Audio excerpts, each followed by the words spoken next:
Lieutenant Governor Mark Robinson has made anti-LGBTQ comments in the past.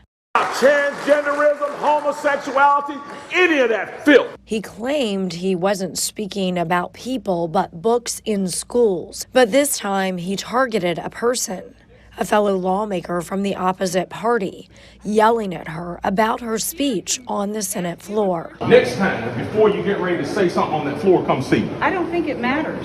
The lieutenant governor, a Republican, confronted State Senator Julie Mayfield, a Democrat, after her speech on the Senate floor. We are here to serve everyone, even if we may not understand them. While Mayfield says she never referred to Republican Lieutenant Governor Mark Robinson specifically, she says his anti-LGBTQ comments did prompt her to make the speech, and she thinks she knows what might have set him off. I can't remember his exact words, but I don't appreciate you, comparing or equating Black people with gay people.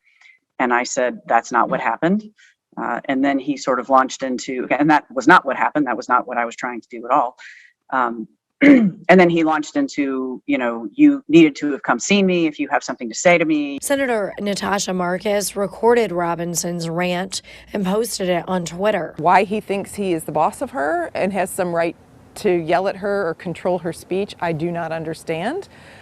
It's unfortunately not unusual. I think a lot of professional women have felt that their voices are attempted to be silenced by a bully like Mark Robinson. While the confrontation was going on, Raleigh reporters were asking a high-ranking member of Robinson's own party, Senate President Pro Tem Phil Berger, his thoughts on Robinson's anti-LGBTQ comments. I don't know that it's appropriate for me to be